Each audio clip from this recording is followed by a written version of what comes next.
finishes, the next one takes over, which will be Pepsi Man as the second game. Speaking of the stream, very I exciting. think we're about to start in a moment, yeah, because we're just about to hit the hour. So, if all the runners are ready, we shall let you get started in 5, 4, 3, 3, 2, 1, 1, go! go! Okay, Good luck. Good luck. thanks.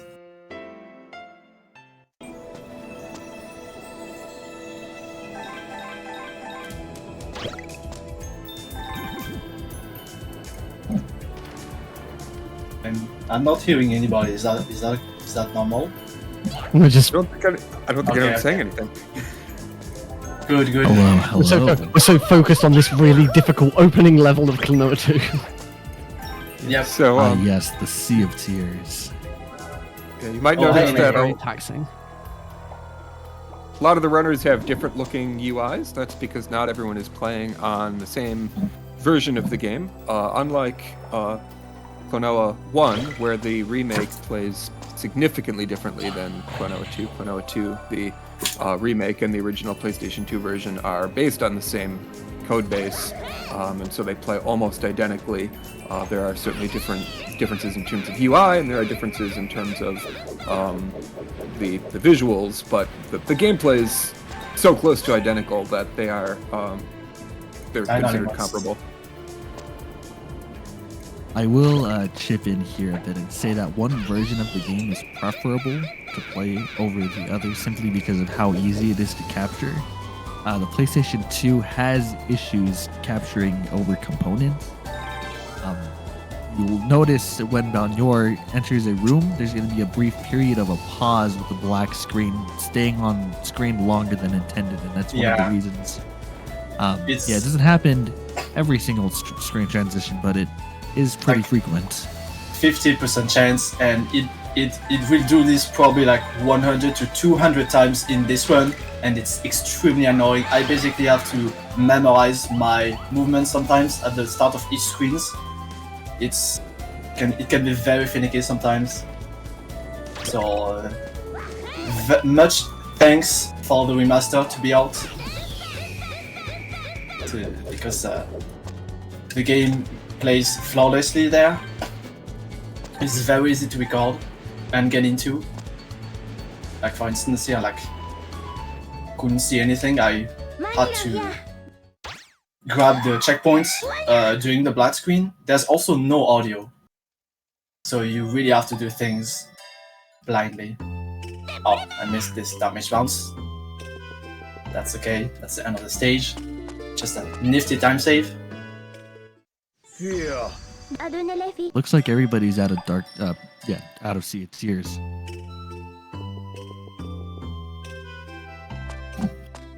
The one thing that sets this game apart from the first game is that there are several different areas where you start with a cutscene, and it's actually one of the main hubs, these Baguchi's Island.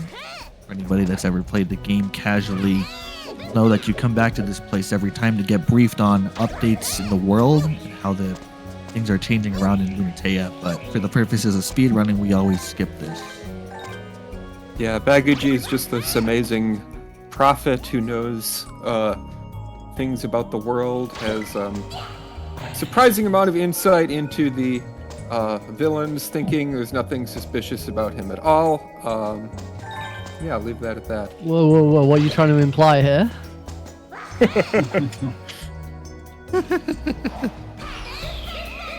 And whenever I've showcased this for a charity marathon, I always tell my host at points in the run, I'm going to say we are going back to Baguchi, and that's your point to jump in with messages, donations.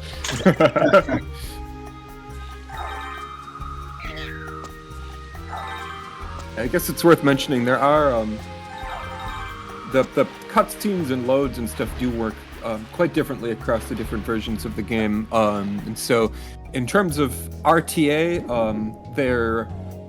there is a time difference between versions, as well as across different PCs and everything. But because everyone's playing on the version that their personal best is and that the teams are balanced, it evens out. It's not going to it's not going to give anyone an advantage. But it does unfortunately mean that the time that the runners finish their runs, that does not necessarily mean that the team is going to be ahead by that much.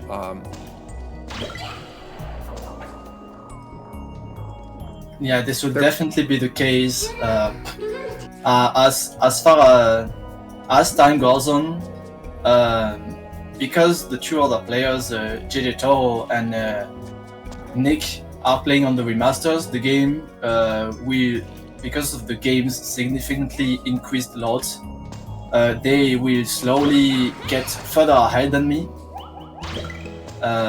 Even though it doesn't necessarily mean that they are faster gameplay wise, but they may be their game may load faster.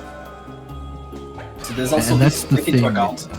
That's the thing with platforms, right? Klonoa 2 released on the PlayStation 2. To most games, don't have exactly the fastest loads compared to their other neighboring consoles, the GameCube, the original Xbox. If you play this on a backwards compatible PS3, the loads are optimal for the original. Yeah. However, when you play on PC, the loads are pretty instantaneous. And as was mentioned earlier about the real time, all of these estimates were gauged by that metric. However, when it comes to the actual speed run, thankfully, the remaster for Fantasy Reverie series does include an in-game timer, which is used to rank on the leaderboard.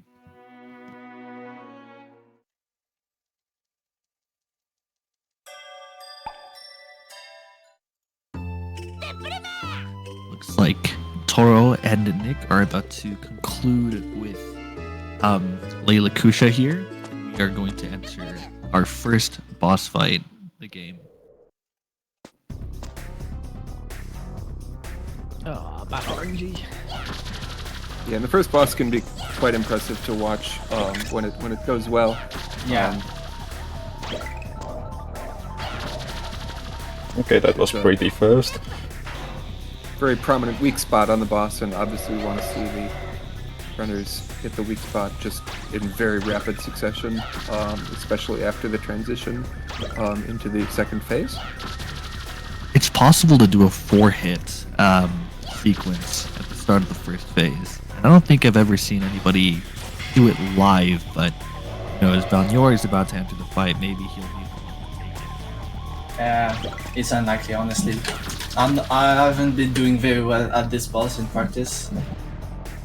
So I want to see if any of you guys are going to go for the frame trick to grab the moo while tossing one other moo into the spot. So you can skip a bit of the waiting. Never been able to land it. I'm Not gonna go Valnior landed earlier in his practice set. Well, okay. Not very good phase 1 as expected. It is worth noting that all of the standard levels in the game, there's no RNG. Everything is on cycles, and it always happens the same way. And the bosses are completely opposite. Most bosses have a heavy amount of RNG to them. Oh my god. I have to wait. In fact, I think Mobile Tank Biscarsh might be the only one that doesn't have heavy RNG. Yes, I would say so. Well, Palante has a little bit of RNG in terms of the spawns and how they move forward, but we'll be getting to that soon enough.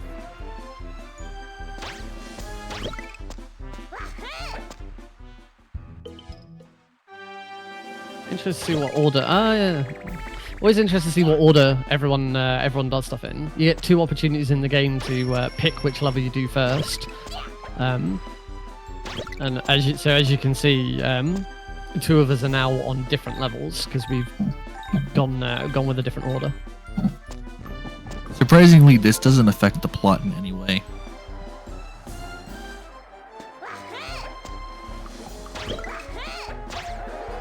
Now, after arriving at the fun park, the main antagonist's lackey, for lack of a better word, Tat, comes and steals your gem. and Tat has the ability to split into two halves, and the two halves run off into different portions of the theme park. So it is your choice as to which version of Tat you run after first. It doesn't matter which one you run after first, the other one has got the orb.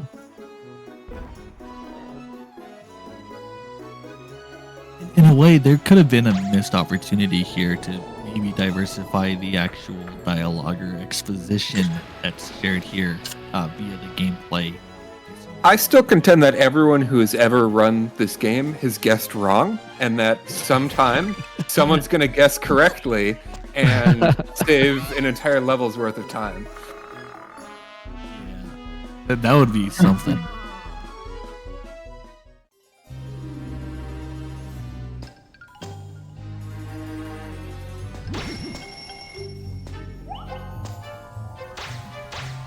This is a bit of a minute detail, but you'll notice that Nick is currently playing with a Pac-Man head on his head. Right, so one neat thing about this Fantasy Reverie series is that you can actually have costumes on while you're playing the game, like the original where you're stuck with the default skin. Right, I think the Reverie series released with 10 skins, but 2 of them are free while the other ones are part of a DLC that's $9.99 on Steam and other various storefronts where the game is available digitally. It's a neat little thing to play around with for those that end up buying the DLC, and a way for runners to spice up the look of their run by customizing the player.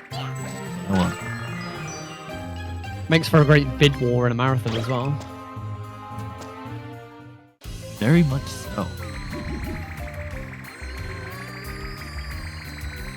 So Toro just walked by a very scary looking tree. We are entering this sort of haunted mansion type area inside of Joyland's.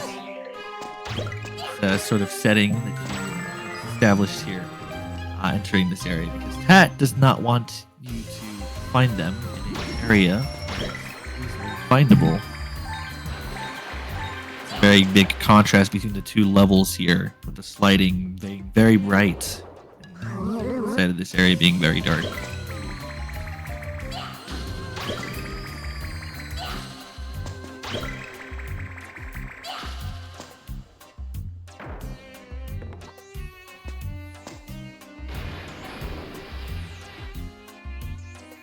Looks like Nick just finished the sliding levels. Alright, well now we going into the fun part.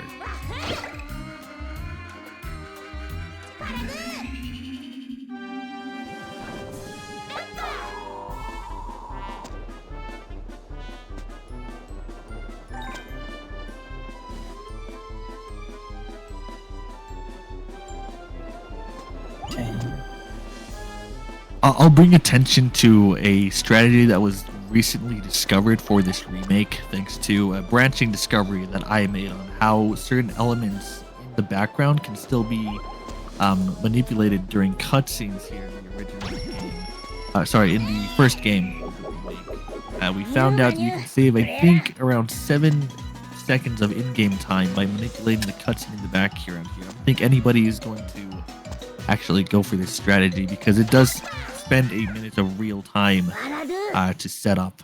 But, yeah. Yeah. If you want to lose 1 minute out of your time estimation, that's a very good way of doing so. And it wouldn't even be that bad. You just skip the cutscene immediately and just chase after Tad. This is really just a optimization for in-game time, but real time takes a hit, as mentioned with the 1 minute setup.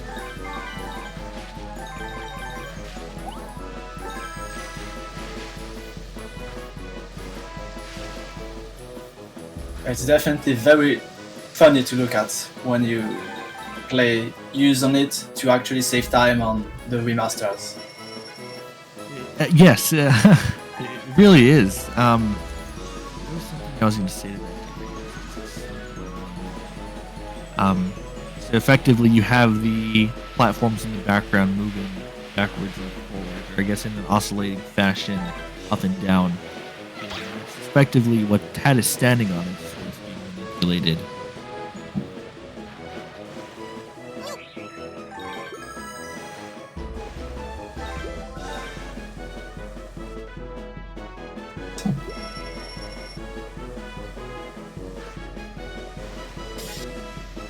So far, so good on my end. Trying to gauge who currently has a lead right now. There is a bit of a delay in the stream, but I think it might be Nick.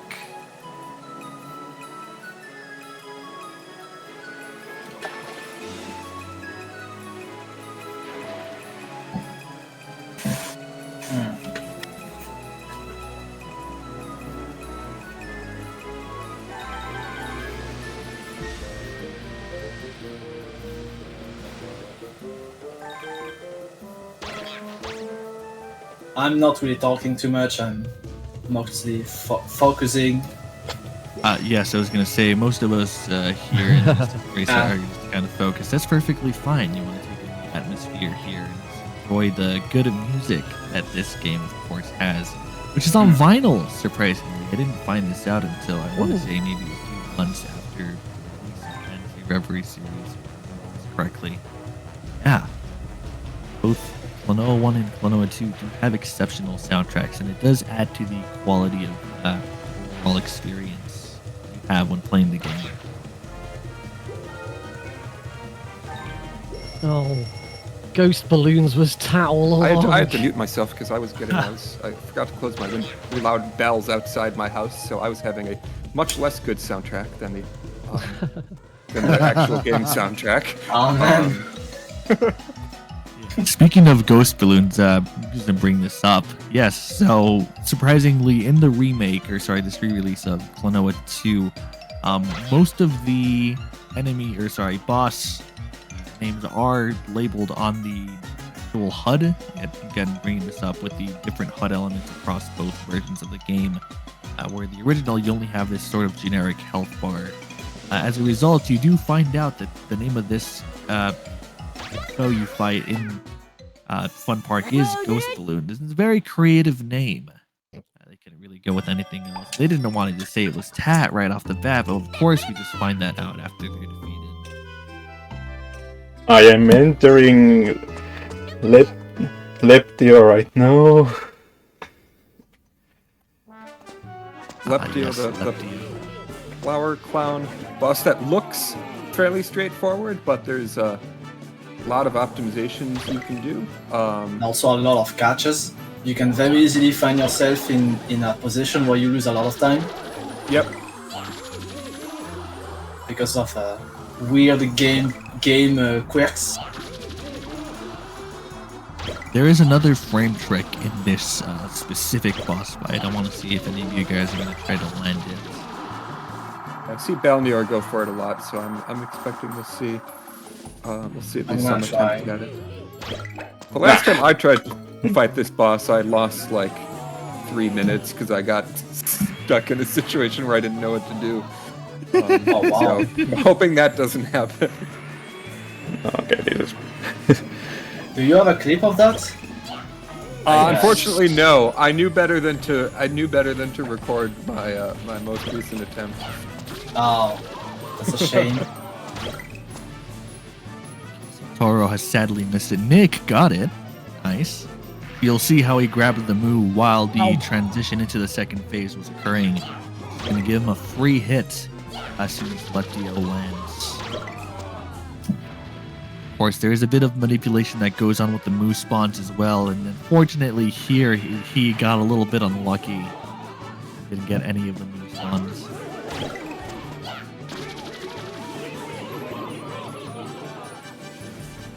That's a bit of a time loss.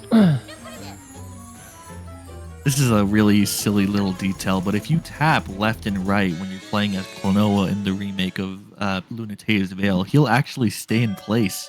That's what Nick was doing right now. It's a bit of an animation quirk, I'm guessing, when they were porting some of the things over, or maybe updating some of these models, which Klonoa does have an updated model in this game in the remake.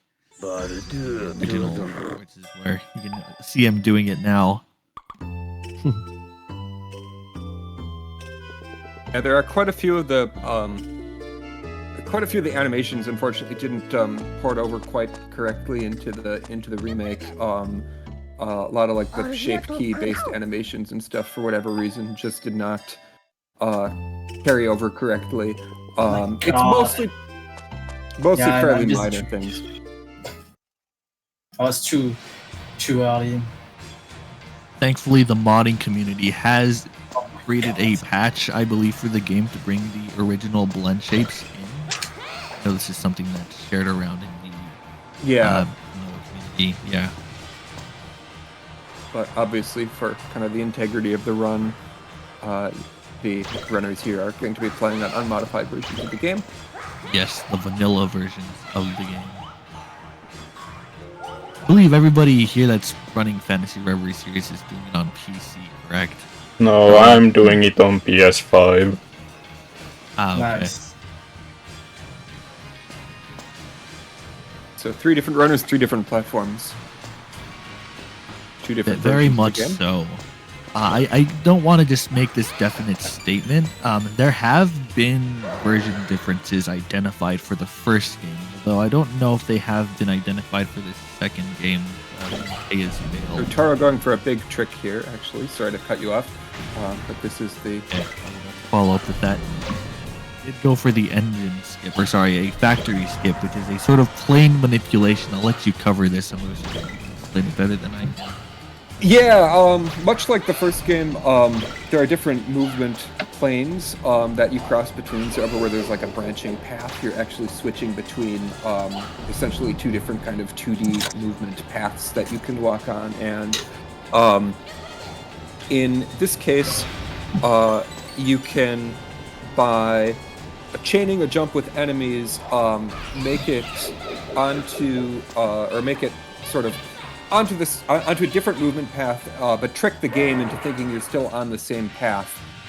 It doesn't seem like anything's going wrong until you make it far enough, and then you realize that the camera and Klonoa are still following the path that you were on before, and that allows you to fall into a void past the path that it looked like you were running along, or in this case floating along and getting damaged by enemies and doing a big jump on a spring over. And because the game doesn't expect you to do that, there's no collision, and you just fall all the way down through a bunch of geometry into a entirely different section of the level, skipping a huge bit. It's probably the largest single skip in the entire game, if I'm not mistaken. No, That's not debatable. quite. Highly Well, debatable. in Maybe terms on of- this factory. Yes, in terms of staying alive, it would be one of the largest skips. We will see, however, some death abuse happening later, hopefully Yes. in succession. Good point. Yeah. A while. Nice. I got the. It is important to note that you still have to try and land on the path, or otherwise collide on the path that you're moving on. It is possible to completely miss it and fall into the void below. The death timer for Klonoa in this sequel is very long compared to the first game. Oh yeah, it's 30 seconds.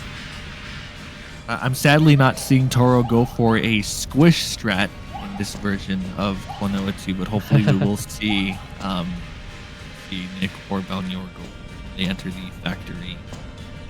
The other part of the game where you have a choice between starting on the Volk factory or city, that Toro has chosen the factory to start with.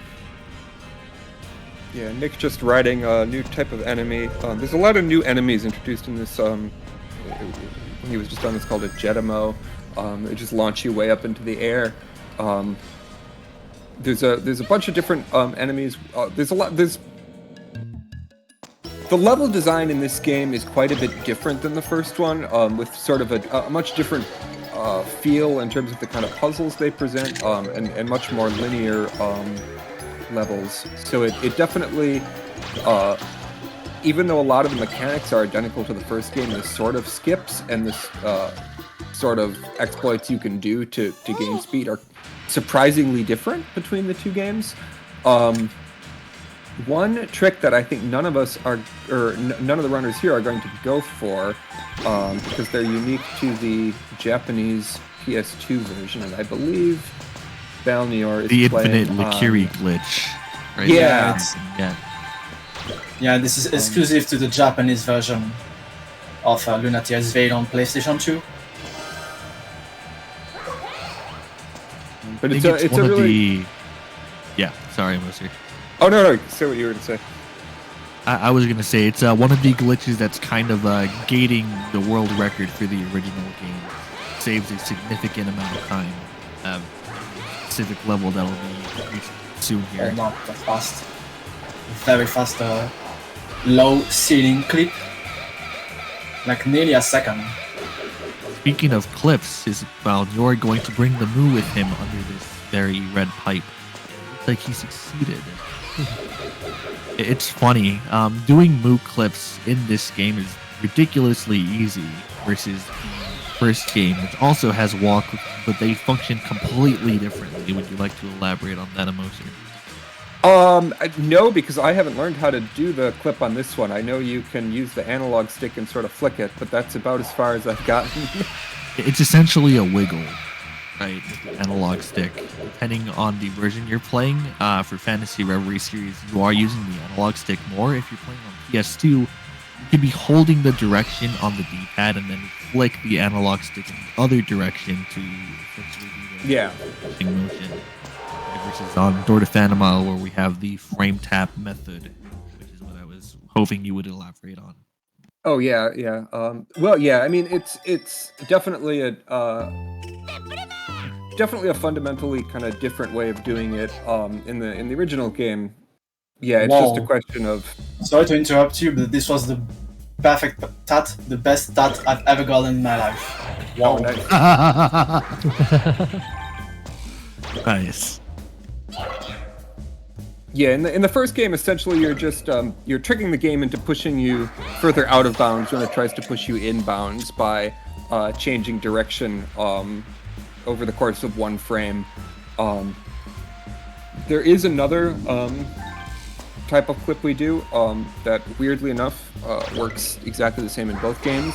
It just we haven't found any uses for it yet in this one, and that's the landing displacement, where if you change directions with a few other restrictions on it, but essentially as you're landing after jumping from one plane to another, which happens all the time, if you change directions one frame before you land,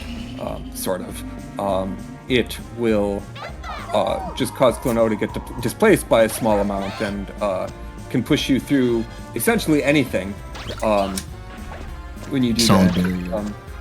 Yeah. And you can use it to clip through some walls in this game as well, but unfortunately, and this gets to what I said before about how the level design is surprisingly different between the two games. In the first game, that's useful in a whole bunch of places, even though you can clip through walls plenty of other ways. In this game, despite the fact that it's the only way to go through walls, we still have yet to find any uses for it. Yeah. I think the philosophy that they went for when making Klonoa 2 is just making everything very large, right? Or it's a much bigger game in comparison to the first one. It really shows not only in the length, but of course, like in the level design as you were alluding to here. Nothing is really compact and sort of thoughtfully created. It's mostly kind of creating this general overworld and having you explore it via this sort of straight path you're typically taking and moving through it. However, that's of course going to be in contrast when we get to a level a little later in the game here, depending on who you first. It's called Maze of Memories, which actually I believe takes a bit of note from the original first game's design.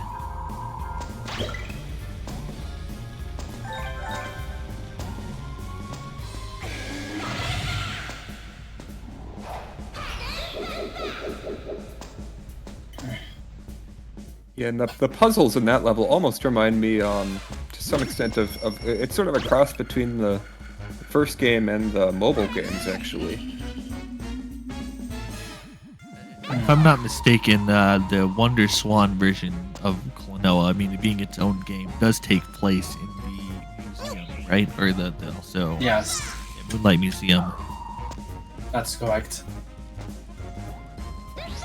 It's like This is Nick is where- going for the Moose Squish here, having a bit of a harder time because it's not as straightforward in the remake. Yeah, it's much harder on the remasters. Oh, he got it. Nice. Yeah, it took a little bit of work, but yeah, it's still doable. Go ahead and refresh my stream because it is clear that Neil is a good 15 seconds ahead of me. Same. Could be the chance that I'm also behind, but it shouldn't be too bad of a delay. I'm hoping. I'm seeing that everybody is still in bulk, so that's good. Unfortunately, it's a bit because it's being restreamed. We are all going to be several seconds behind, and by us all, I mean Neil and I are going to be. I nearly had a very, very big mistake. Like a very bad death. Oh, I saw it. I just saw it. Oh no. I'm sorry, everyone. No, actually, as I was about to say, Neil and I, because we're not obviously not playing right now, we're not going to have we're not going to be quite caught up on what's going on, so we are going to be behind whatever is actually happening for the runners. So we can't really comment on like the really dramatic things as they happen. We're just going to have to. That's more like part of all jobs. Yeah, but I guess for the sake of the audience watching right now, they'll Yeah. mostly be in line with what we're seeing. Yeah, of course. Oh. Didn't land on the train pipe. Feels bad, man.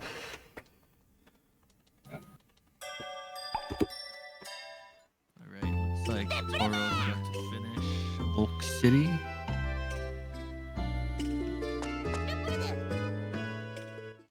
There's a really silly thing you can do in just walking into the sort of pipe coming out of the top of the train there. Ah, yeah.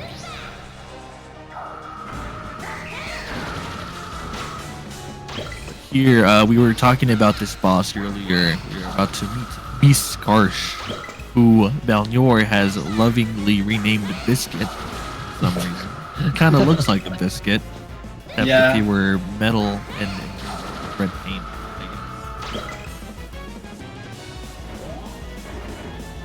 Disregard my splits. They are like pretty old, at least 7 months old, coming from the second edition of the MMR, and I have quite frankly no idea what led me to choosing this as a name for Biscuits. Are you gonna I'm go just for the running- snipe here?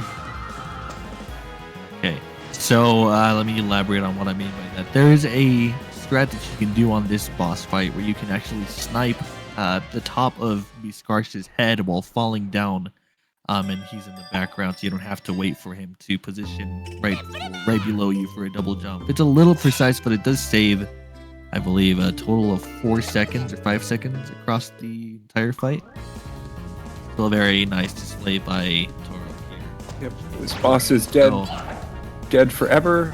Ignore the very ominous-looking camera shot of the boss laying on the ground there. I'm sure that doesn't mean anything to worry about for us.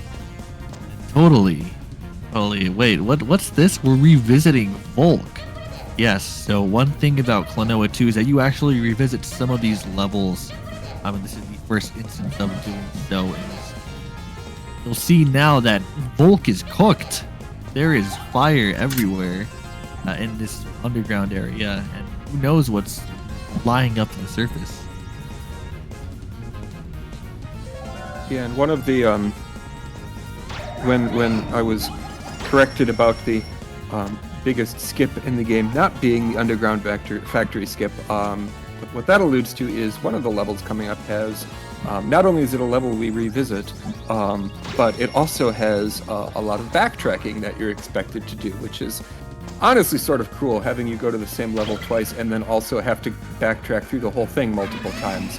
But fortunately, because we're speedrunners, we don't want to do that. And so yeah, we can skip essentially all of the backtracking. It's not easy, but it's possible, and with any luck, we will be able to skip all of the runners will be able to skip a lot of the backtracking that way. Like I said, that's gonna be a while before we get there. It won't be like another hour or so. And then I missed the snipe. But this isn't a very good boss fight to me, unfortunately. Oh, did you go for the snipe? Yeah, I missed the easy one. So I'm just gonna take it the safe way because I've had a lot of trouble with this boss fight as of recently, so I'm just gonna take it the safe way and we are done.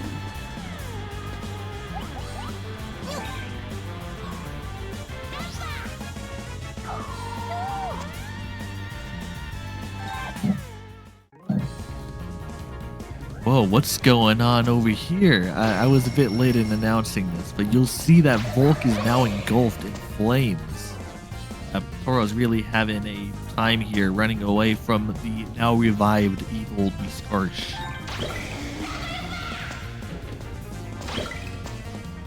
Looks like Toro and Nick facing Miskarsh here in a moment. Me as well, soon.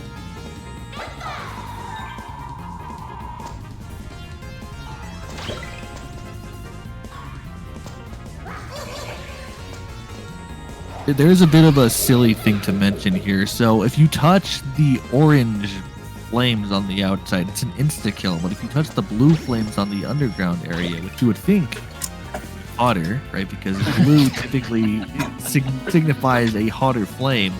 You only take one hit of damage. So there's a bit of inconsistent game logic here, and you just gotta have to ask yourself why. Yeah, that was one of the things that genuinely confused me the first time I played this game.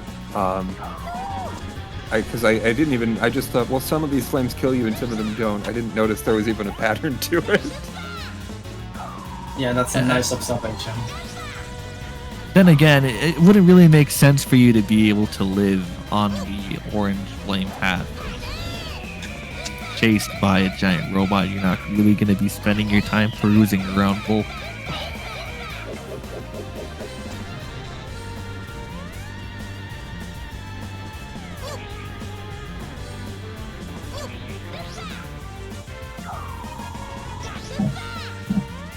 Got a neat point of difference here too. With the release of Fantasy Reverie series, you'll notice that a bunch of the colors in these levels are actually brighter and have more contrast versus the original game, where they're a little more darker and dull, thanks to the lower resolution, also lighting effects. If I remember correctly, was something that the developers of Fantasy Reverie series, because there were two separate teams for each game, had a bit of trouble trying to affect.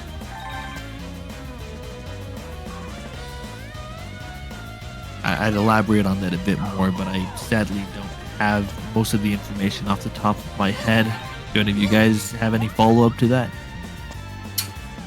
Yeah, there definitely are visual differences between the original and remastered.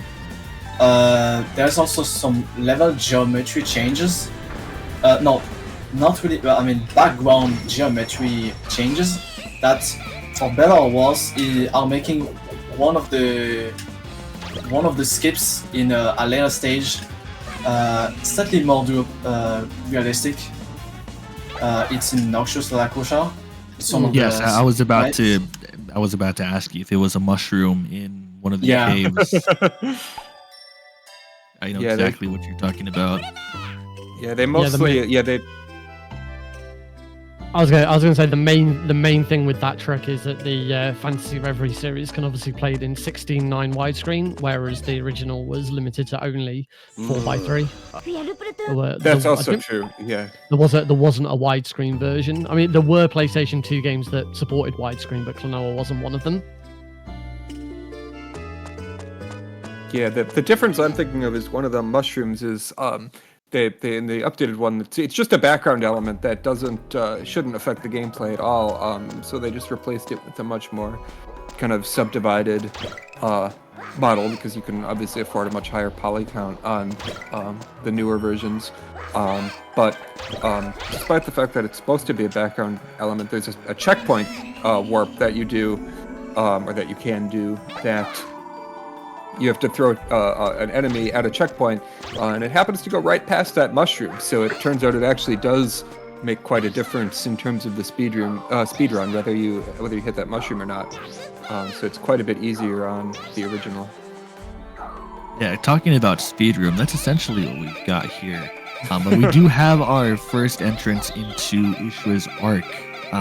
What I said earlier about the game design here being big is an understatement. When you really look at how massive this giant arc that we're traversing is, you have all these very large springs that shoot you high up into the air and cannons that shoot you across these very large sort of structures that surround the arc. Sorry, I should say that are inside of the arc. Yeah, it's some of the stages in this game are absolutely enormous.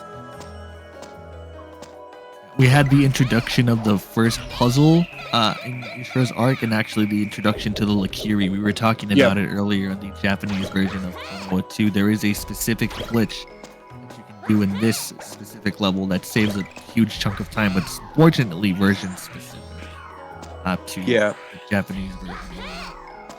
The mechanic behind the Lakuris are you can essentially absorb the energy of enemies when you throw them at them, and that causes them to kind of change colors. And once you get to red, for example, as Toro has just done, that'll allow you to break open a red crystal and go through a thing.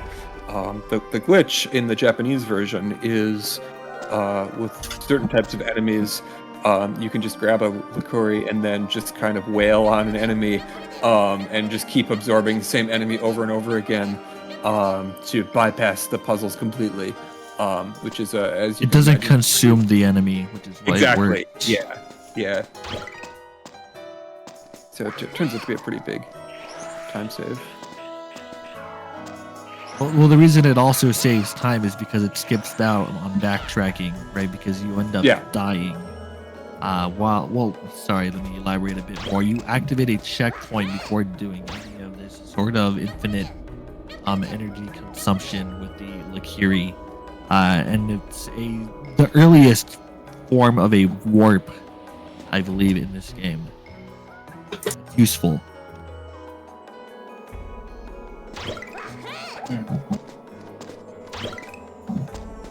But yes, Ishra's Arc is one of the longer levels in Klonoa 2, and it'll be made even more apparent when we get to the later part of the run here. So there is the soundtrack that plays here as well. It's a pretty long track. I believe it's 6-7 minutes long, and it's just to really kind of drown out and get you sort of in the atmosphere that this level tries to portray. I think I think this one is actually rather short. It's a bit short, but this is still like far from being. There's another stage in the game where the music is like 8 minutes long and is even more atmospheric, which we will see much later. I believe the length that's tacked on for this track specifically is because being inside or outside affects the track that's playing. Now that I think about that, I'm not entirely sure that's accurate. It's been a while since I played Klonoa 2, but I know in some areas you'll have oscillating tracks depending on whether you are on the inside or outside of the level. Yeah, definitely, but I don't think it's the case on this one. It's definitely the case on some other levels. Like many of the previous levels we've just played do have two music versions depending on if you're outside or inside. Yeah, Sea of Tears and the Lancashire definitely do. As well as the Volk Kingdom Yes, this is Volk. stages as well. Yeah, Volk does a really good job with that too. That's the kind of jazzy soundtrack they do when it really opens up when you get to the outside area is quite a dramatic moment. This opens up the world a bit. You get to see what's surrounding you. Yeah. Yeah, it's an example of because the first game did that a lot as well, but this game really sort of perfects that. The first game does it just kind of to make you feel like you're inside or outside, but this game takes it a step further and sort of really kind of sells the arc of what you're doing, no pun intended, by having the music change depending on what you're doing.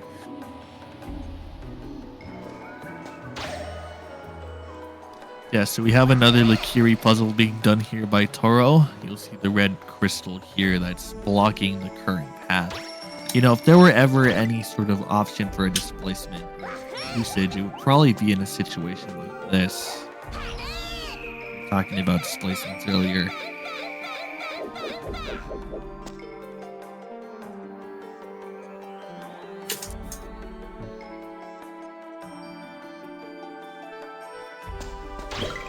Right.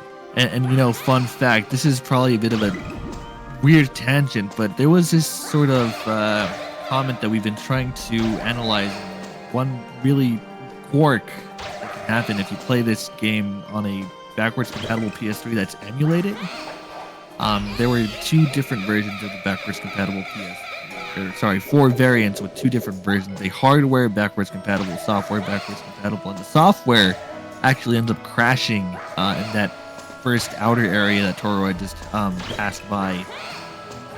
Not really sure why. There's a video of it online somewhere. And yeah, I think Balnyor was also trying to do some research and it leading to some sort of potential skip. You want to elaborate on that a bit? I'm not actually immediately sure what you're trying to talk about related to PlayStation 3 backwards compatibility. I'm afraid. I see. It was a while ago, so yeah. Yeah, I'm slightly out of the loop, unfortunately. But yeah, there has been skip IDs in this game, including one in this very stage. But yeah, you were recently doing some research for a sort of like platform displacement with this door, right? Oh yeah. Not this one section exactly, but one of the later ones, which we will see very soon. I got the streams mixed up. Yeah, Toro and Nick are passing by the area. I think you're a little bit behind. Yeah, that's which is to be expected. But yeah, that was really I was just saying, yeah, that was a really unfortunate discovery. We figured out how to fall down to a door. I think, when I say we, Balnor, I think figured it out. Yeah, if I'm not mistaken, how to unload a door. Yeah, go for it. Yeah, so there's a way to unload some of these key doors. We need a key to open them for. And there is one place in which, if we would be able to actually enter into the doorway without needing the key, would save us like a lot of time of skipping some backtracking. Unfortunately, even though we've discovered a trick to be able to enter doors a little bit earlier, I mean, because there's a section on the ground where you have to stand in and then press up in order to enter a door. And there's a trick that lets you enter doors outside of this ground area. It's actually very useful. It's basically a way to buffer enter doors. You press up, and then you press the side directions. That it's something I also learned like very recently. I was quite dumbfounded that I hadn't known about this game quirk before. But returning to the story point, we found a way to basically enter a door outside of its normal loading zone entrance radius, and we've also found a way to despawn one of the key doors. Unfortunately, even if you do all of this, it turns out that the game is really hard-coded into require you to unlock the door with the key in order to make the loading zone behind the door unloading. So this was unfortunately really a very dead skip. That was really quite a handful of an explanation. It really just goes to show how kind of deep we end up going for these sorts of discoveries in the game. That's not even just for Klonoa 2, it's specifically for the Klonoa series as a whole. Right? That's the one thing. We do find things for each of these games. Not very frequently, but when we do, we try to treat them with a lot of care so we can make sure that they actually end up being useful. So it's a really good kudos there to Velnor for all the work being put there, despite it not leading to any sort of meaningful resolution. I wonder if it's also... I'm definitely not the only one as of recent time. You guys are also being very, very smart and helpful when it comes to finding some of these. I typically just find things when I'm streaming these games just out of the blue and unexpectedly. You were going to say something, Emosir, I believe? Yeah, I was just going to say, I wonder if it's also possible that the that part of the problem with that failed door skip is that despawning the door also despawns the load trigger. I mean, all we know for sure, if I'm not mistaken, is that the load trigger is not present when you try to go through it, and it could be because of the missing key, but I wonder if it could also be because if the load trigger is just kind of attached to the door, and that when the door doesn't spawn and the load trigger doesn't either. That's a fair point. I didn't think of it that way, but it's all the more possible. But figuring out which case it is without looking at the game's code is not impossible. But yeah, definitely.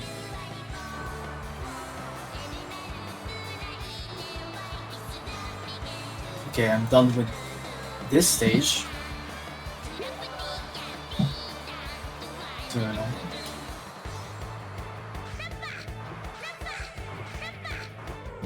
Somehow I didn't lose any time on that stage, even though I had some pretty low mistakes. I feel like Toro still has. Dick and Toro are both in the, I believe it's the Massive Mira, but correct me if I'm wrong about the name. Yeah, Mira Mountain. One of the most polarizing parts of the soundtrack. Yep. I believe the soundtrack was focused on Ishra's Arc right now. I actually decided to unmute the actual live stream to see which audio was playing because I was going to make a point about that. We are getting into Stepping Wind now, I believe. I'm going to check that again. Absolutely. Yes. This is the song, the ultimate meme song.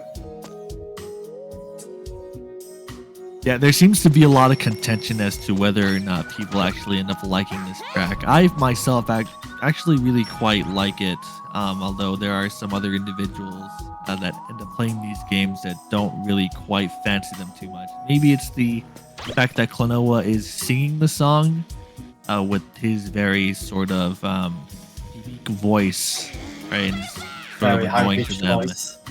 Yes, Yeah, definitely. I just find it very endearing. I do too as well. Like, I usually don't like very children-like video game characters, but like Klonoa is the only one that really feels like you want to take care of him. He's a child. You want him to be your baby, your child. Very youthful at heart. Honestly. Yes. Yeah, sort exactly. of idea that's present in most games now, where everybody has to be so mature, right? Or like everything has to be so gritty. It's like, what happened to the simpler times, right? Where you can just be a kid, right? And just enjoy these games for what they were. Really, this sort of idea is captured well in Klonoa. Yes, sorry. Where did those misfit mascots all go? Well, they'll be showcased here. And again, for the audience that's watching, Klonoa isn't the only game that's going to be run. Definitely stick around. We got some good things happening today.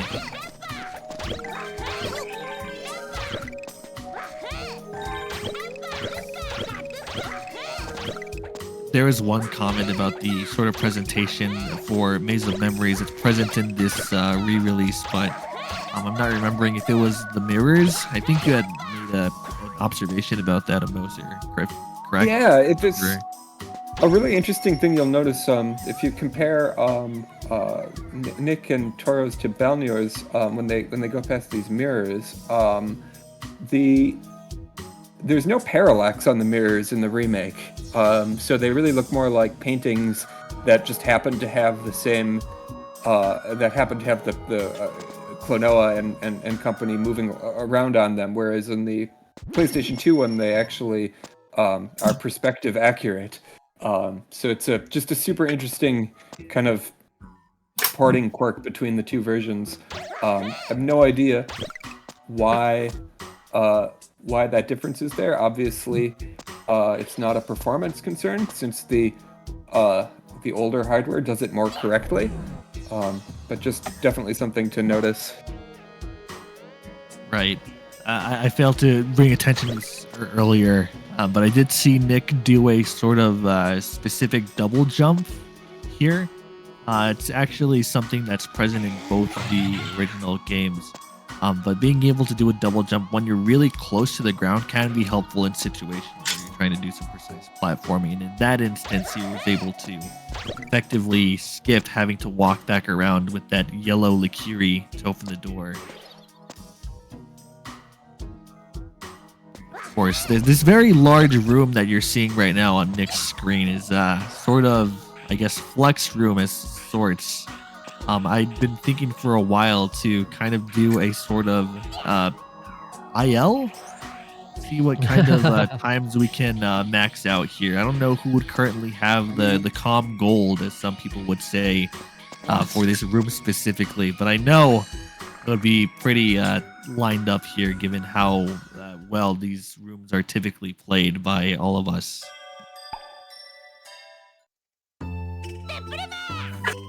Yeah. Looks like Balnior has reached Maze of Memories, and you'll see the sort of comments that were being made earlier about the mirrors. Yeah. Oh, okay. Well, of course, without the black screen kind of getting in the way.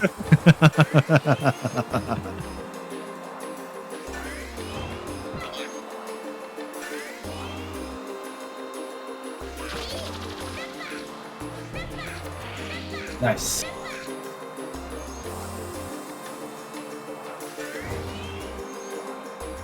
Oh my god, it just did stuck again. Can it just stop? Okay. There's this really weird quirk, and I'm just noticing Nick's in the room right now. Entering this room and jumping on the very first frame that you actually get control of Klonoa again makes you do a double jump. I'm only really guessing this is the case because he doesn't actually end up lining with the geometry for a very brief period of time. It's almost like he's walking on air. You'll see the little dust cloud that'll go under his feet whenever he moves forward. That's noteworthy because a lot of accidental double jumps have happened in that room.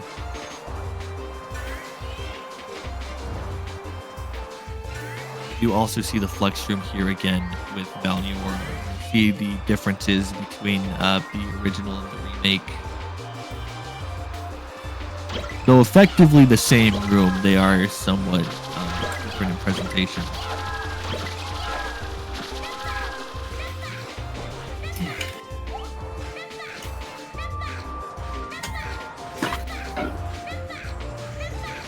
Toro's playing a risky game right now. Are you gonna go for the one cycle? I got the one cycle. Oh, you Yeah, got it? watch this. Oh, nice. Nice, GG. Nice. But the first phase Yeah. was very bad.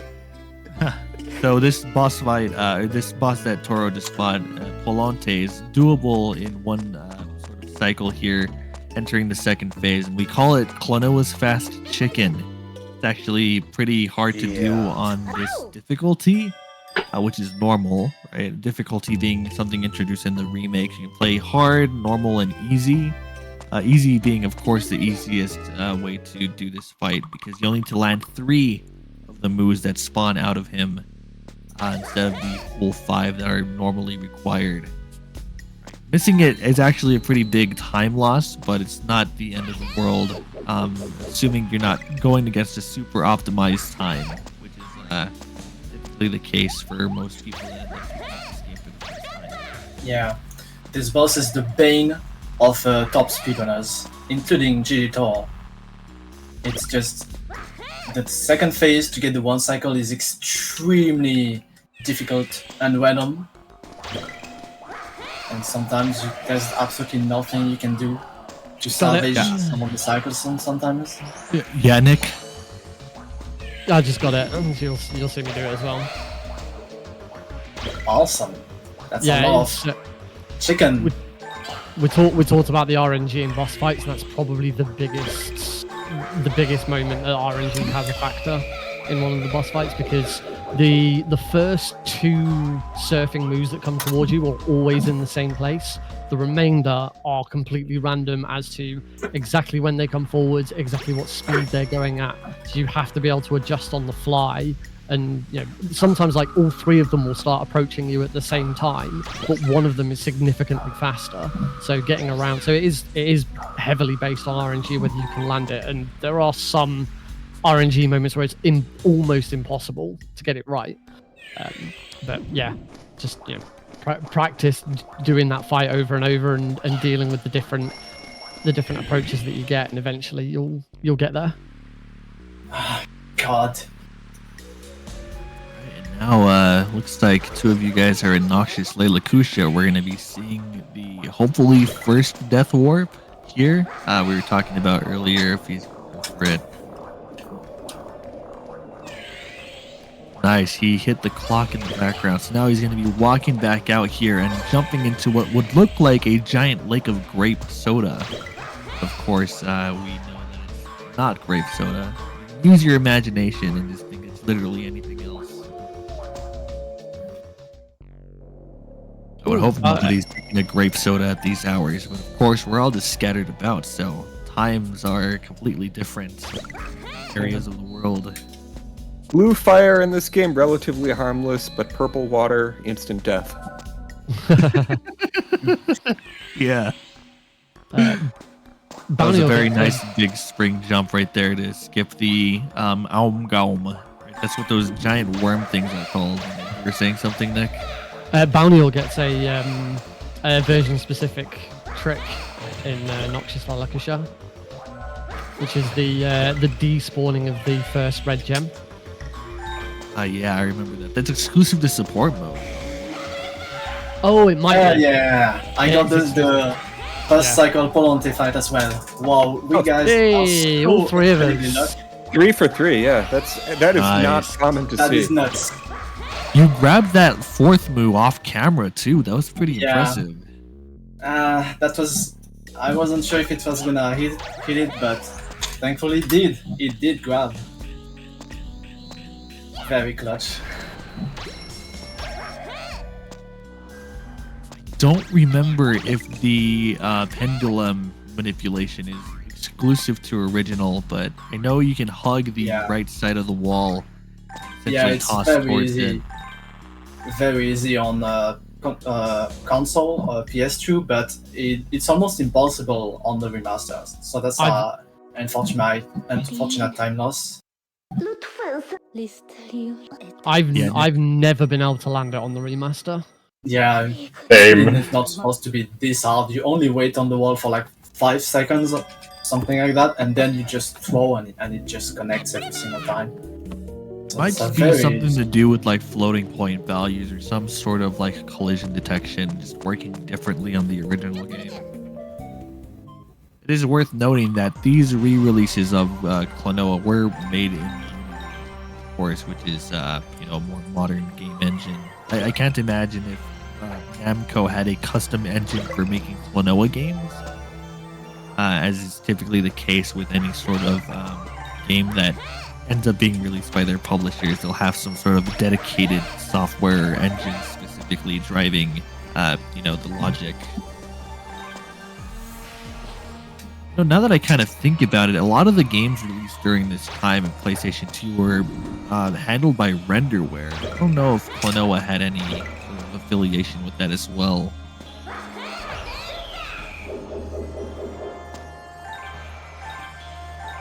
Not that I know. Yeah, I had to think about that for a moment, but in any case, it is a sort of version different. And we'll see him hopefully land the trick that we were just discussing here when he gets to that point. Yeah, I'm gonna go for it.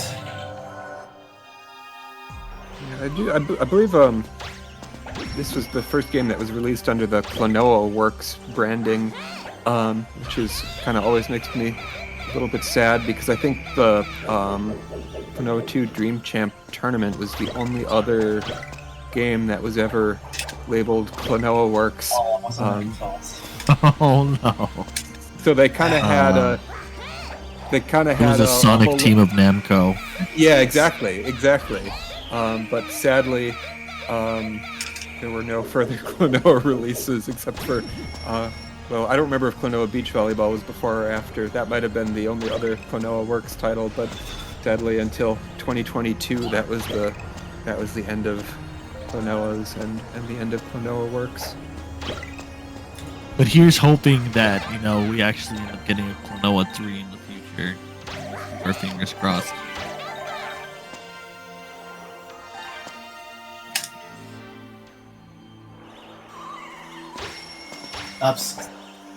Yeah, I mean, given there was supposed to be a Klonoa anime movie at some point, there must be some ideas possible to make a third game. Yeah, I forgot about that, but yeah, that came very close to being a real thing. I just noticed something. Did the liqueur you had in your hand just stay on that little bounce pad, Balnor? Yeah, that's a bug. When you try to do a big spring jump right as the liqueur gets into your hands, this is what happens. You basically lose the liqueur. It's very annoying. I could have technically avoided it, but I haven't practiced the game enough to make sure that never happens to me. But it's used for a strat later on to basically save having to grab an enemy, save a couple seconds from grabbing some specific enemy. It's not a huge time save, but when you do it, it definitely looks a bit weird, in the good kind of way. Right, and it really goes to show that, despite the liqueur being one of the main puzzle components for Klonoa 2, they are very bugged.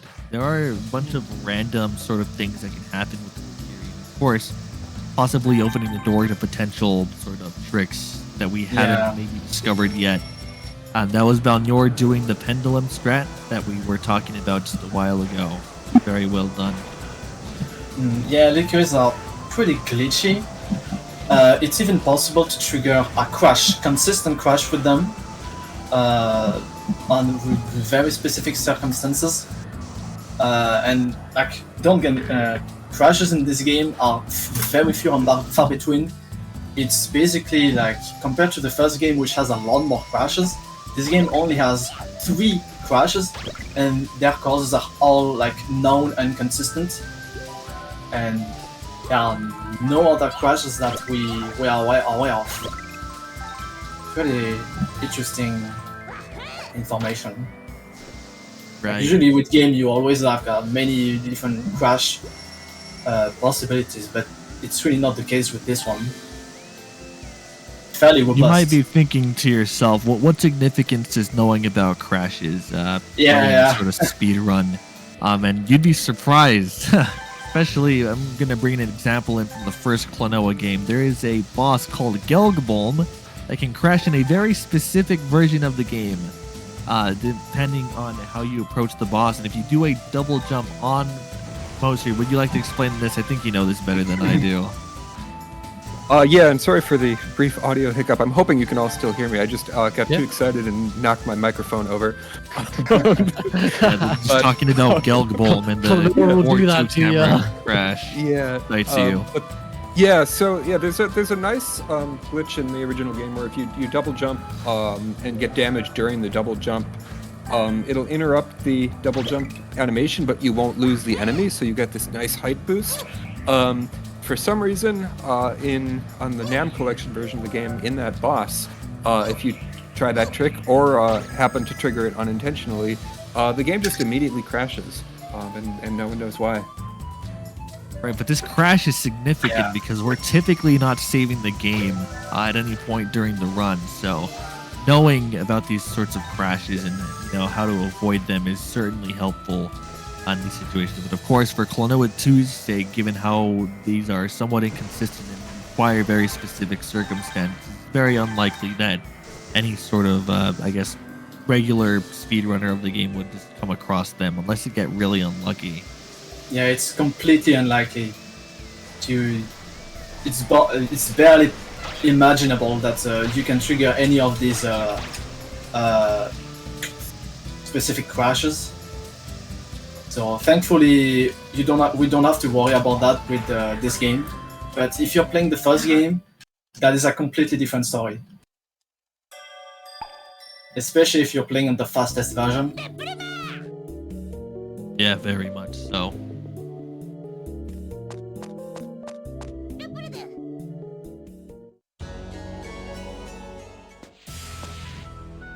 One thing, and this is very late to bring up, but Balnor just entered Dark Sea of Tears, and this level is significantly darker in the original version. Yeah. That's simply because the actual mechanic that's present in this level with the sort of light following you after hitting these light bugs wasn't translated very well into the remake, sadly.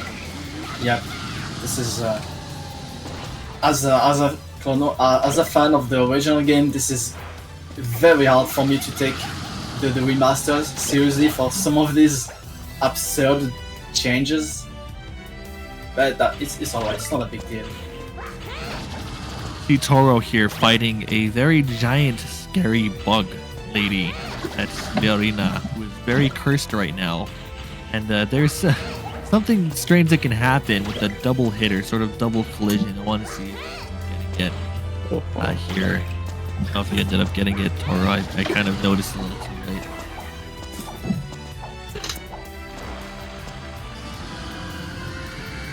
So we've just entered the second phase. There is a sort of weird thing that happens here. I don't know if in the original game you can do a death warp to skip an animation. Yes, you can. Here. Oh, it's possible in the original? Yeah. I wasn't sure if the checkpoint flags were updated in the same way for this fight specifically, because I tried doing that and didn't find any sort of success. Oh. It's possible, but it's only really useful in time attack mode. I see.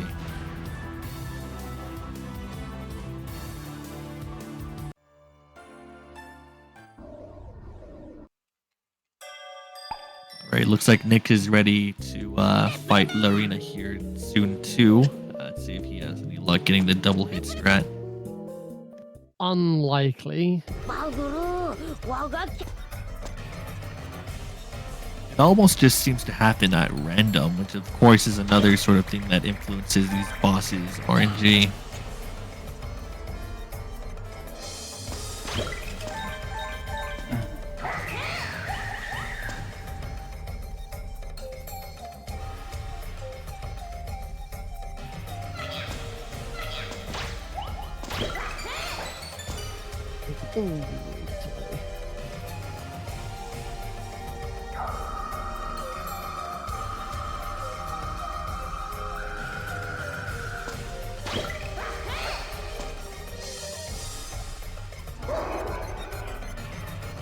I've just noticed this. Toro has re-entered Ishra's arc. We were mentioning this earlier about revisiting levels. This is one of the longest, and actually this is the final revisit of any level in the game, but you will notice how he's setting something up here with only 1 heart in his health bar. And it's going to happen in this very next room. Let's see if anybody could exactly observe what's happening here.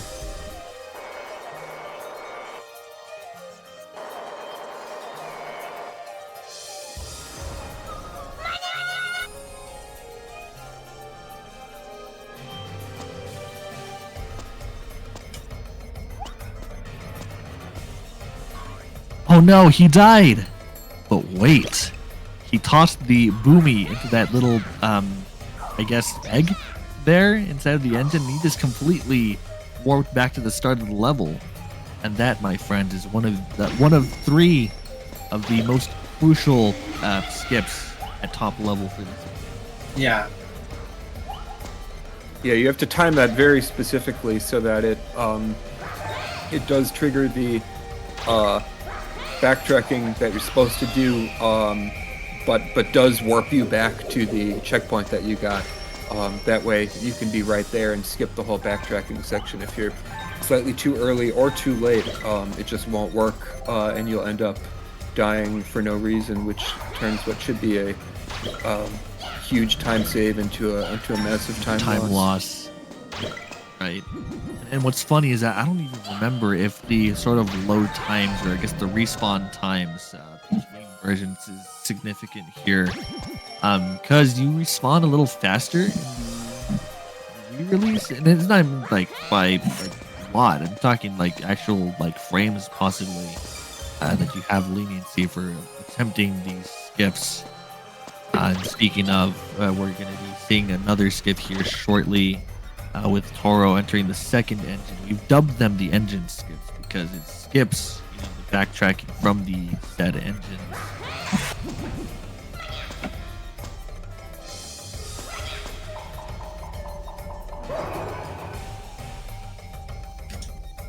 Yeah, so in the first visit to the level, we were activating the engines, which are those weird egg structures, which is such interesting visual design in this game, by the way. But these weird egg structures, we were using the liqueurs, which, like I said, they kind of consume energy, and we were throwing those in to power up these generators, and now we're throwing in these exploding enemies called boomies in order to shut them back down. Yeah, it's like we brought life to this creature, now we must take it out.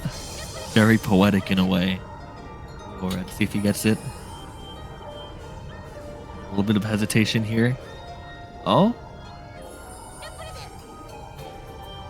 Nice. Alright, he got the second engine skip. Surprisingly, that's the hardest of the 3 engine skips to do in this game. And, Nick, I believe hitting one of the engine skips as well. Yes. Yeah, very nicely done. Even it being the hardest, it saves the least amount of time across all of the other. The last one going to be coming up here, I think, in like the next 5 minutes. It's actually the easiest, and it saves the most amount of time, so it's sort of like an inverse function here. It's actually pretty neat. Meanwhile, I got a very, very good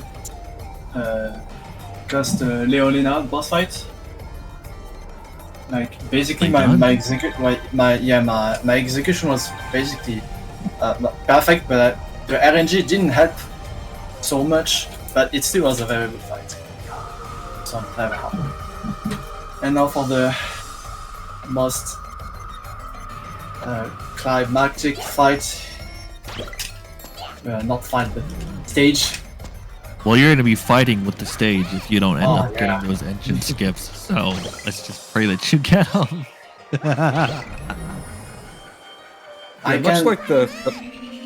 I can afford missing one of them, but if I miss 2, I'm probably gonna be like below schedule, below estimate. But let's hope none of them happen, of course. Speaking of estimate, I don't remember what your guys' estimates were. Would you say you guys are making good progress? estimates. I'd That's say an so. open question for all of you. Yeah. Yeah, I'm doing okay. Well, I'm Yeah, ahead if of I'm- my PB, so Okay, I'm focusing Yeah, I for a think- second.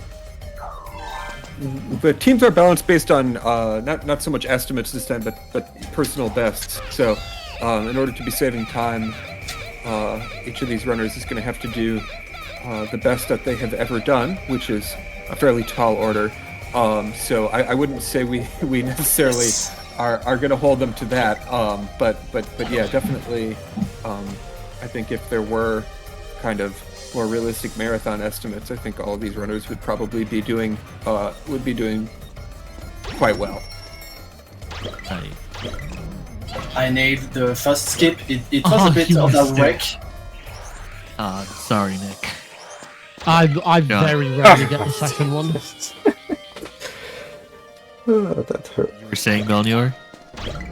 Yeah, I got the first skip. Heading towards the Nice. second one. And estimation-wise, my estimation is 1 hour and 44 minutes. And so far, I'm ahead of my own PB, which is at 1:43. So this is the best. I mean, the best case scenario for me. And I'm just hoping that I do maintain this pace somewhat, but that would require getting a flawless Ishra's arc revisited with all 3 engine skips, and that's very unlikely. Not But- impossible. So maybe It's you'll not defy the impossible. odds this time.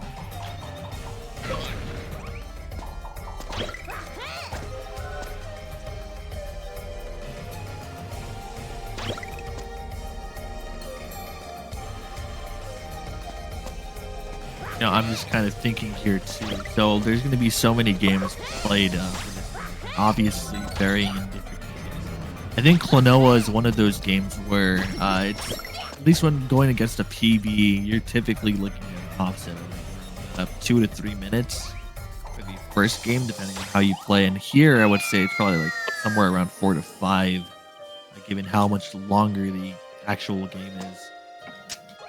Well, I've not seen this sort of manipulation before, bro, with the boomer here. It's, right.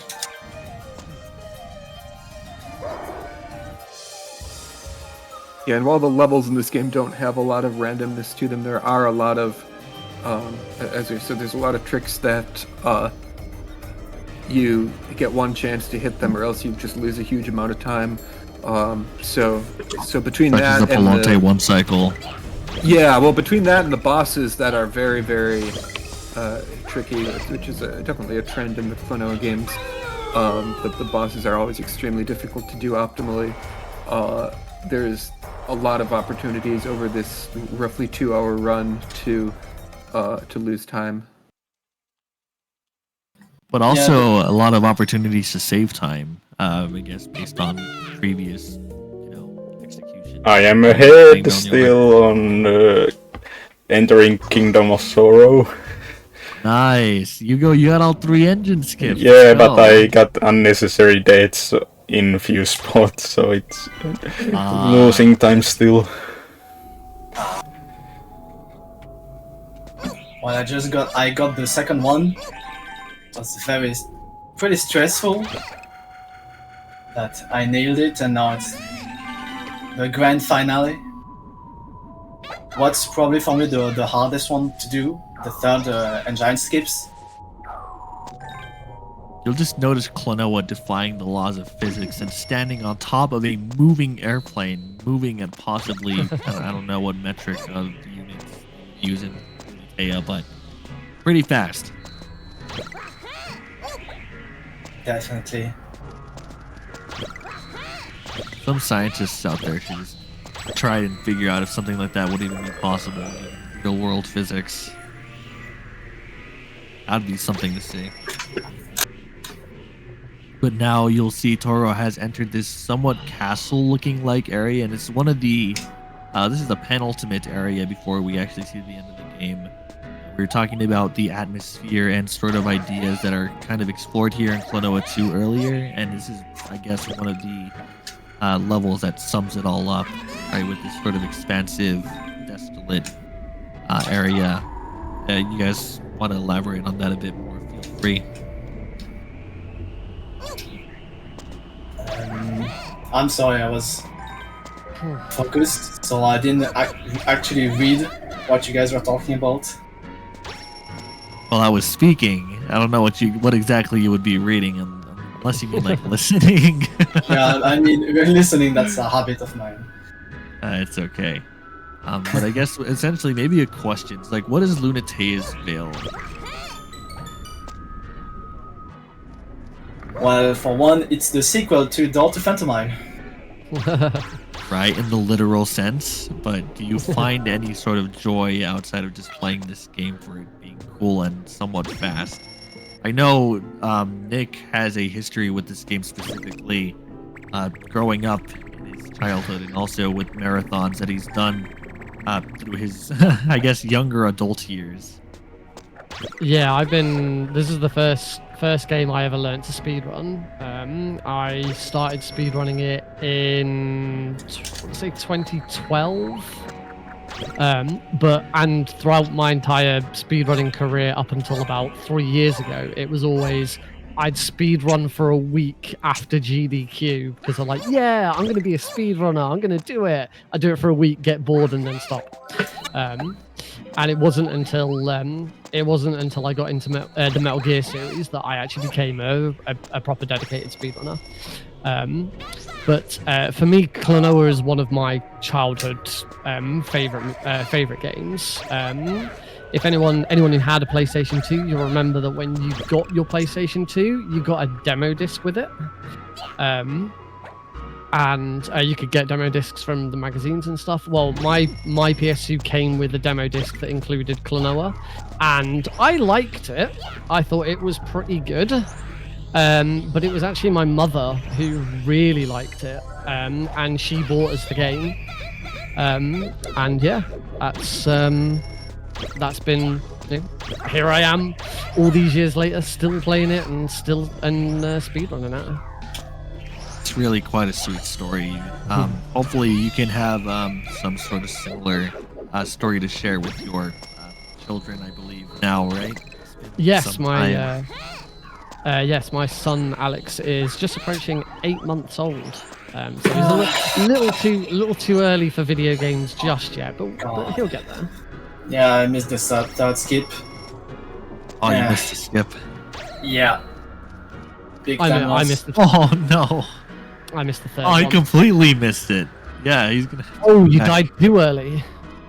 Yeah. No, I didn't even. I threw the bomb like way too far to the left, and it didn't actually enter the gap. Ooh. Yeah. Yeah, that's what you don't want with the engine skips. That's where they go really bad, and you lose way more time than you would have gained.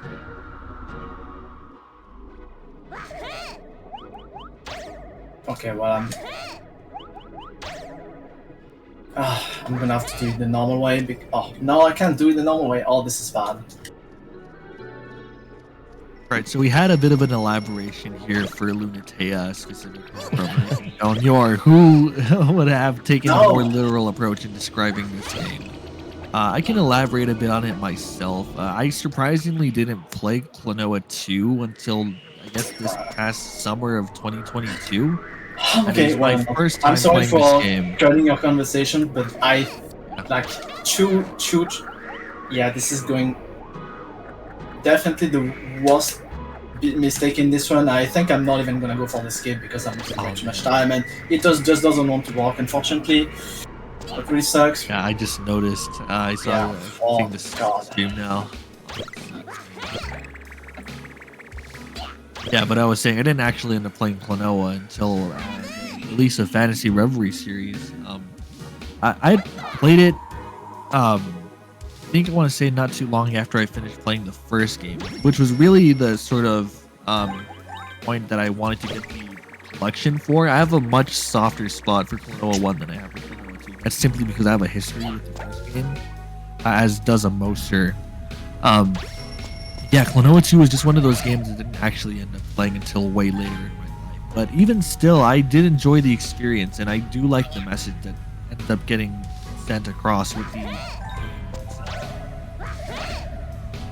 sort of idea about all these sorts of different feelings having their own identical kingdoms, their own kingdoms spread around Lunatea, right? And Sorrow being the one kingdom that's completely buried until brought up once again. Yeah, the events that take place over the plot. I'll let anybody else that hasn't currently played this game, that's currently also watching in the audience, figure that out for themselves.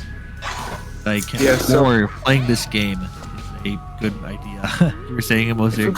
I was just gonna say, if we want to be even more elaborate or more literal about what Lunatea's Veil means, the Japanese version, the title is not exactly Lunatea's Veil. It translates much more directly to the thing that the world forgot, which is definitely getting at what Neil just said about how sorrow is kind of the emotion that is not Buried. treated the same as the other All ones. the other ones. It makes a really nice sequel to the first game, despite the fact that the characters and stuff, except for Klonoa, are not shared between. It really sort of does build on the story of the first game, and this Kingdom of Sorrow has a lot of throwbacks to the first game. Even the music quotes some of the themes from it. Some of the background elements as well. I mean, you see the couches, you see the clocks. You see, there's only one appearance of the enemy. It's called a Teton in this specific level that's taken from Klonoa 1. Actually, we saw it earlier at the start of the level and also some point in the middle. But yeah, it's just another sort of nod at the first game in Klonoa 2. Okay, I finished Kingdom of Sorrow. So you're now on the end stretch here, the final stretch before we get to the King of Sorrow. I think going now into the last of the board stages, which are a new development over the first game. One of the kind of biggest fundamental mechanical differences between the two games are the board stages in Klonoa 2.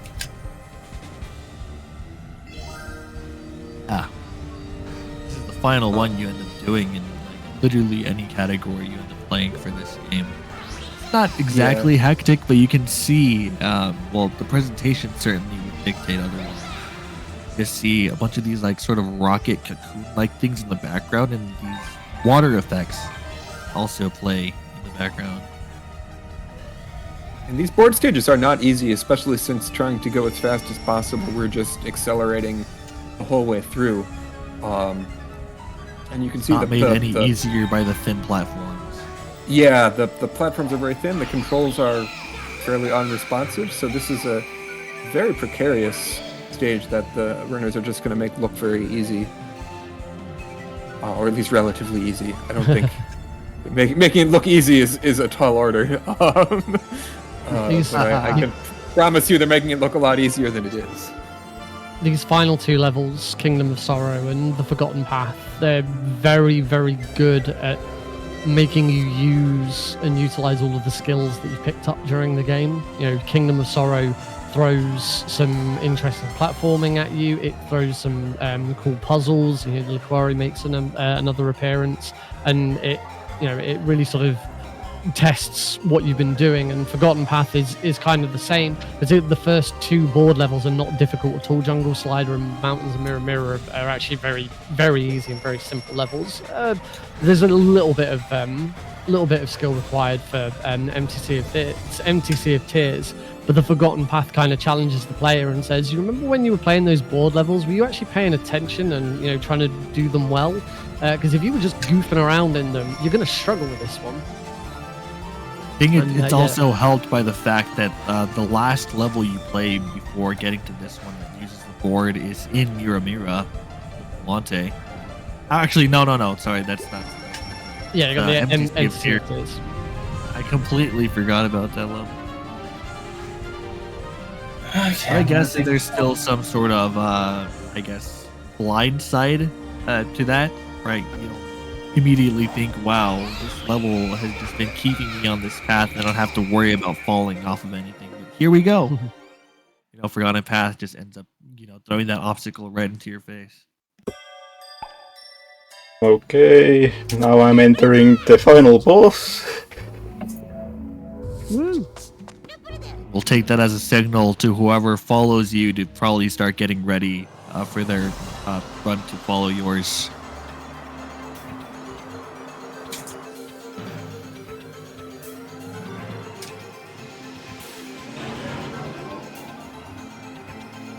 I know on my PB I have a lot of time to save on the Kingdom of Sorrow, and I have effectively cleaned up my big mistake on that stage.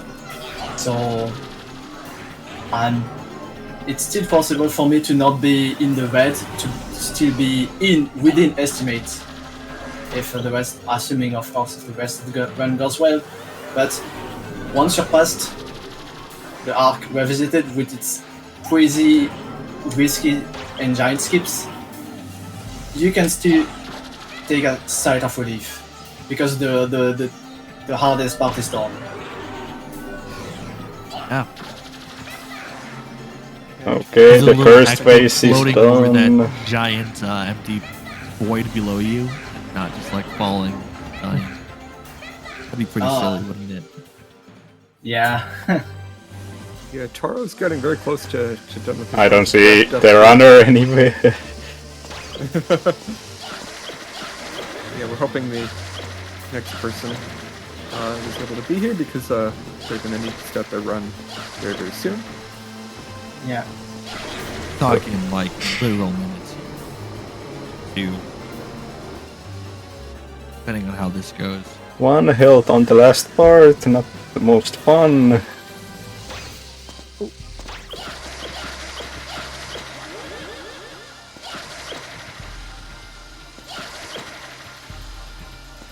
Okay, done. You're done completely? Yeah, completely. I see. Sorry, there's a bit of a stream delay. Okay. Yeah, well, GG. Oh boy. GG. Thank you. What was your Yeah, time? good job. 1:36:07 RTA. It's a PB. Nice. Oh, it's Nice. a PB, really? Oh, nice. Nice. Did you PB in-game time as well? Most likely. I don't know what it is because it disappeared.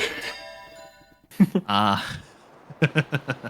Yeah, you mostly run on the PS2 version, if I'm not mistaken, right? And I run on the PS5 right now, so I can't see on the live split.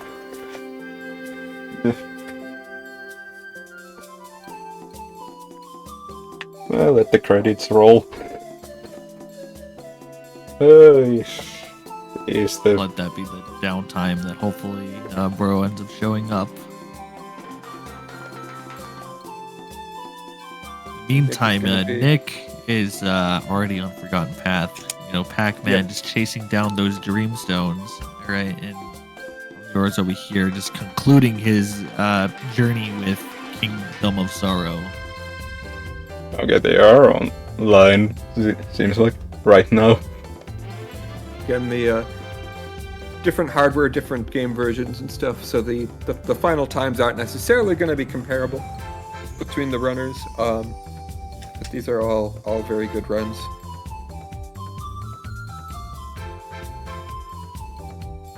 Yep, and we are onto Pepsi Man on the top right of our Pepsi Man. screen now. Nice. Oh boy. Let's go.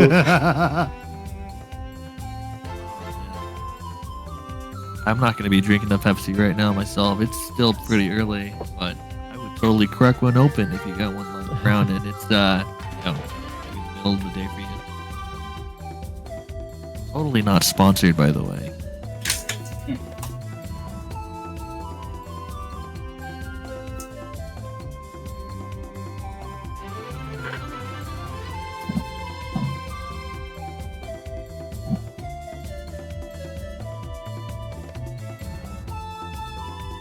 I'm kinda surprised I PB'd because my practice were all +3 or something like that.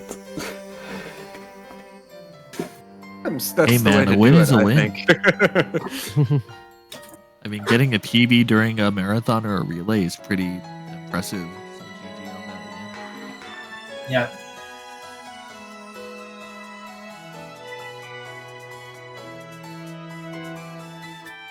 Entering the previous to last stage, boarding stage. Hopefully I don't die at the end.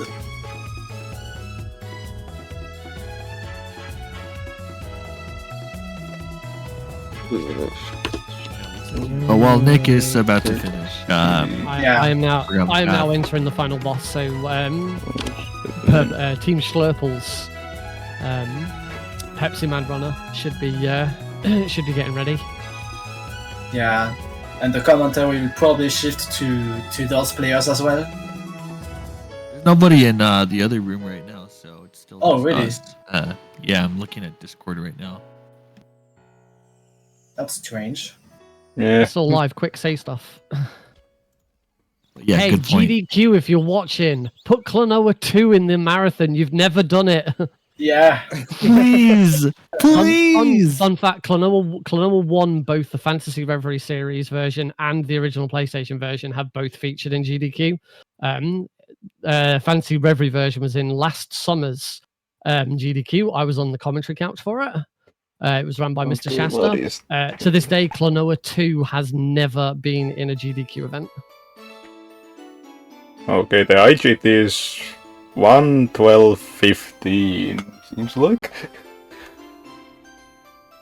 For my run. Nice. Very good one.